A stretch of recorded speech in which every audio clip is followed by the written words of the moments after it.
constituent services, making sure that I'm listening to all of my constituents and getting informed about what their concerns or what their issues are. I think a lot of people in Congress don't understand water usage or land grants, and I know that for sure because working with the National Association of Counties, there's a lot of areas in the United States that don't have land grants. And there's a lot of other areas that don't have pueblos. And most people don't understand taxes as well as rights, water rights. So having the right people at the table, not just the stakeholders, but the experience and expertise is critical. So as constituent services comes along, I believe that when there's an issue like this, everybody should be at the table to discuss it and make sure that if it's not necessarily the way you wanted it, that it's understood why, and that it's fair and equitable as to how you got to that conclusion. I think it's unfortunate when you have to go to court because a lot of times the only people that benefit from that are the lawyers. Right now we're dealing with some Pueblo and non-Pueblo issues in Sandoval County, and there was already lawyers involved. And so I decided to go to the Pueblo, speak to the Pueblo leadership, and then go back to the county and speak to the assessor's office and the treasurer's office, get us all together without lawyers, and really talk about it with the intent to understand, because at the end of the day, the staff that works there is the experts, and they don't have a personal interest one way or the other. We just need to figure out how it needs to get done and be able to resolve any unintended consequences that may occur in the future. Okay, thank you.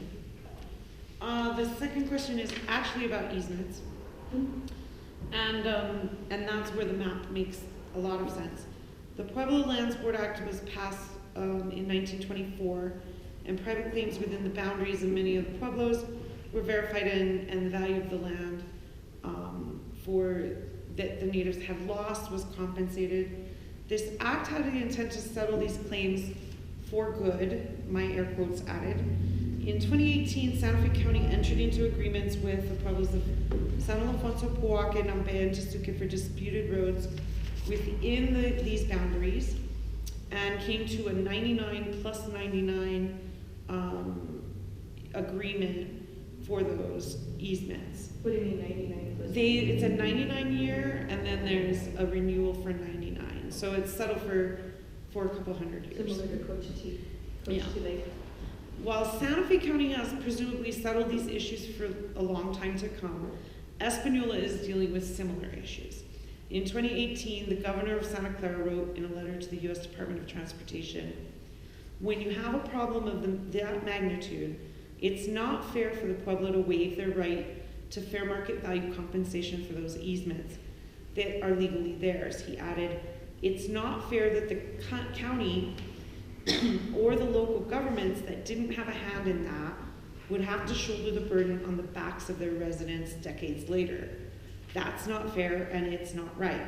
So when you look at the situation where both parties have large dogs in the fight without the ability to make headway one way or the other, we really do need an entity like the federal government that is responsible for that to step in and say, "We will help you figure this out." And that was Governor Chavarria of Santa Clara Pueblo.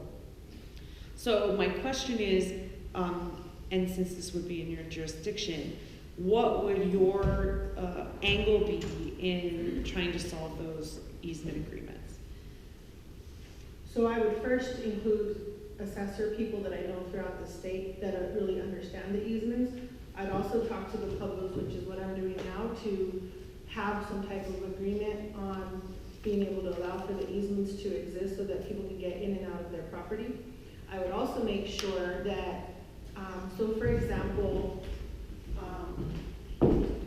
let's say for example, this is all Pueblo land and this is all Pueblo land, there's only one piece in the middle that is non-Pueblo.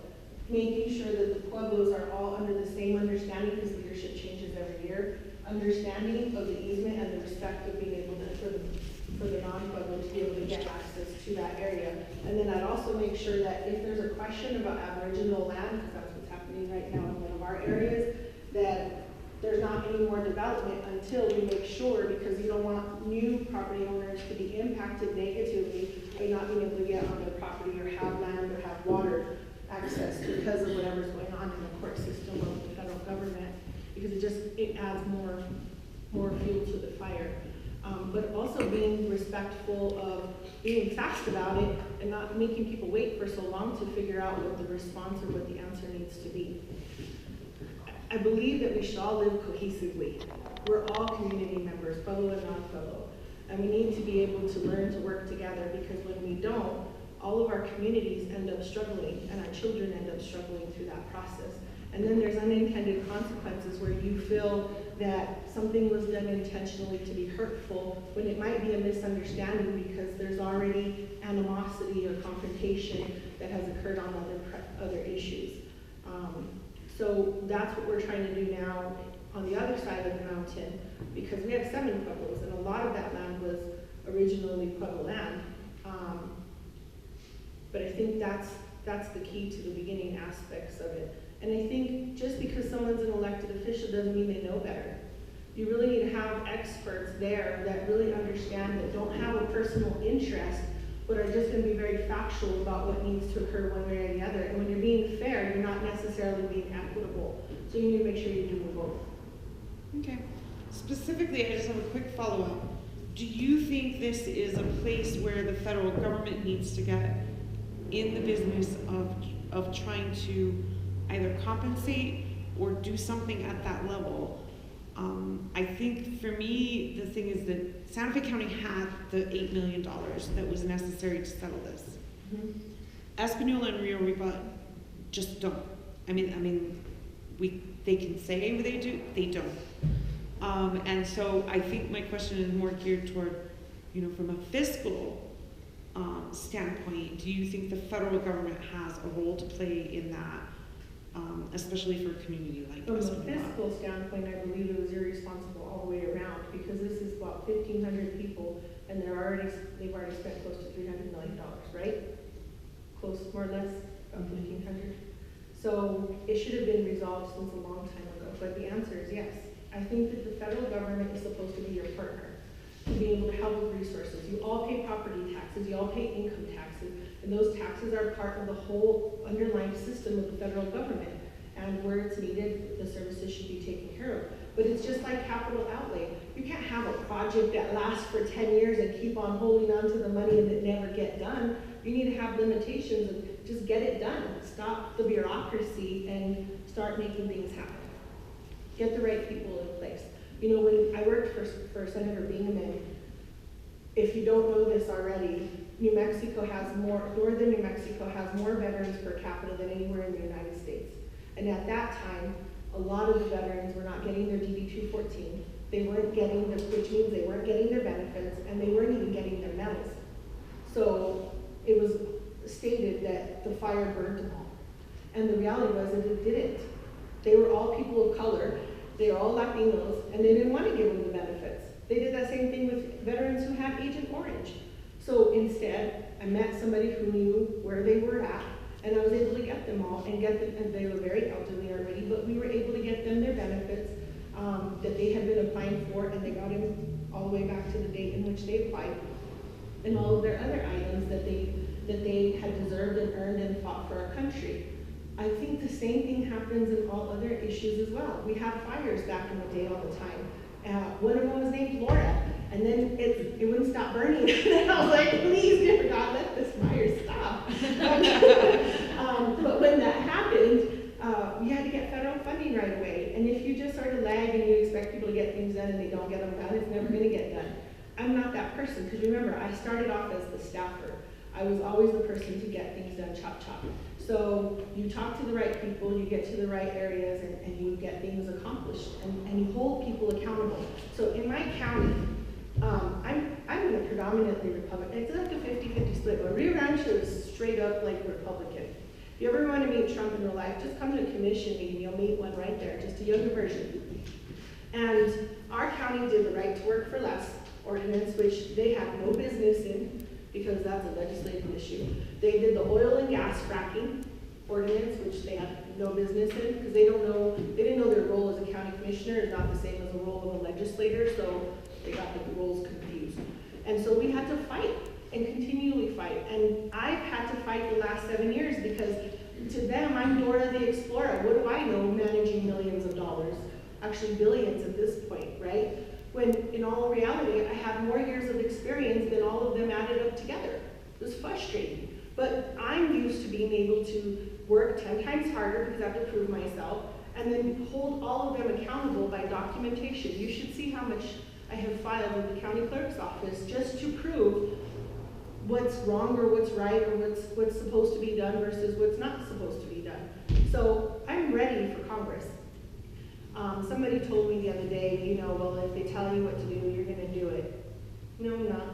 Because I'm very crystal clear that my boss is the people who I serve, the people who elected me. And I've already put my feet to the fire. You can look at my record. I have a proven track record of getting things done, helping people that I serve from the very young age of 17 when I first started at the legislature to today. The type of bills that I help amend, edit, draft, fight for, fight against, I am very adamant about it. And if you don't know my record, then you really need to research it, because it's great to have people run for Congress, but you know, you really should start at the bottom and understand government and understand what unfunded mandates do to counties when the federal level decides to do that, or how they exchange with one another, or the contacts and the relationships that you get along the way by learning about what needs to be done. I didn't know anything about AMIT. I pulled up the legislation, but I also called people who are experts in it because I needed to learn from them. I'm not saying I know all the answers. What I'm saying is that I know how to get them, and I know how to work for people, and I'm very passionate about service, and that you're not going to get that from anybody else, not all of it combined. Thank you. So our first question is going to be Felix Benavides, and it's about funding rural schools. Something. I can do that. And my question to you is, on the program for pathways, we have beautiful rural schools. Oaxaca is a beautiful rural school, but we're losing resources. Teachers are not given a pathway to become administrators, to stay within the community. Oaxaca right now is full of administrators that are outside of the community. They don't understand the people, the culture. They don't understand some of the relationships that are established. So what I'd like to see is funding that'll increase that so that we get people who are from the valley, that remain in the valley, and teach our children. That's what I'm talking about. I know that there are other programs to advance, you know, but again, we're looking at a lot of vacancies when it comes to administrators at all levels. And those are the ones that we need to homegrown, like you said, from the bottom, teachers, become administrators, superintendents, but they're from here. So that's what I would look at. So a congresswoman wouldn't really deal with that part of it, but I'll tell you what I would do as part of my plan with Congress, because that's more of a legislative issue. On the federal side, I want to change the way we allocate funding sources to schools. So part of my plan for schools is being able to bring back school music, art, and then home ec in middle school, and woodwork.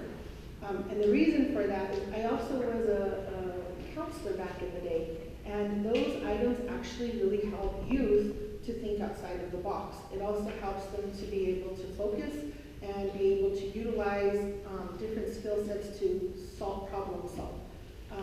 And I know that I can't sing to save my life, I don't know how to play an instrument, but I know that it's very helpful for young people to be able to have. As far as what you're talking about, the other part of my plan, it's not just for education, but we have a healthcare crisis in rural New Mexico. And I'm not changing the subject, I'm connecting them, and then I'll get back to that. One of the ideas that I had is that the only way you can really get people to really want to stay in the community is people who were born and raised here and love it, right? I mean, there's people that come from outside and then they end up staying here and being planted, but we really need to have educational pathways for people who are born and raised in our communities that really want to grow and get in those positions. So for example, in Las Vegas, they had over 50 job positions just within the city vacancy. Why don't we teach them right out of high school what they need to learn for those job positions so that they can learn them but then still continue to go to school or educate themselves in a trade in school, whatever they might want to do. My mom is a counselor, she used to be a Spanish teacher. All my aunts on my mom's side are educators, so I know a lot of the struggles that they have, the frustrations they have, that they have an administrator that doesn't really know what they're going through, or they just came in and they don't really understand the kids or the process, or they don't really feel supported. That's not really something I can fix as a congresswoman. But I think you can, because again, it's like special ed, we get federal money for special ed, and the states have to follow a plan, and how they're gonna deliver the service. So if that comes from the federal government, that use some of the money to strengthen the school system, administrators or teachers or whatever, I think it'd be that way. Yeah, You can but always- the you can always- state allocates the funding though, according to their plan. Yeah, but the government can also oversee the plan and approve it, or say you need to tweak it here or tweak it there. Yes, and that's where I want to add some of those other programs to the school curriculum. And I also want to add in history, that's our history. Because when you don't know your own history, it's really hard to know the path that you want to walk in. And it's great to know other people's, but until you learn your own, you continue to make the same mistakes. And so I want to make sure that we're being cohesive. And also, I think representation should reflect you. And for young people, they should be able to see somebody that looks like them, that's in positions of authority, that want to help their community, so that they too can see that they can strive to do whatever it is they want to accomplish in life. I am working very diligently to be the first woman, the first Latina, and the first congresswoman in northern New Mexico to represent us. I'm really excited about this race because I think right now in DC it's very decisive, and it's a critical time to have the experience and expertise to get things done. You have a lot of congresswomen or congressmen right now who have the passion or heart or desire to make change, but they really don't understand the policy aspect or the traditional way of how to maneuver policy to get it accomplished. And I think that I know I can contribute that to them. Okay, James Rivera put down 3 subjects. I'm gonna let you pick one for now, and we'll circle back to you. Okay. Yeah. I think she answered one of them on tribal issues, but they're a little different at the federal level. But my question is, what's your position on fracking? Because last year the state was amped up $2 billion, and this year it's going to be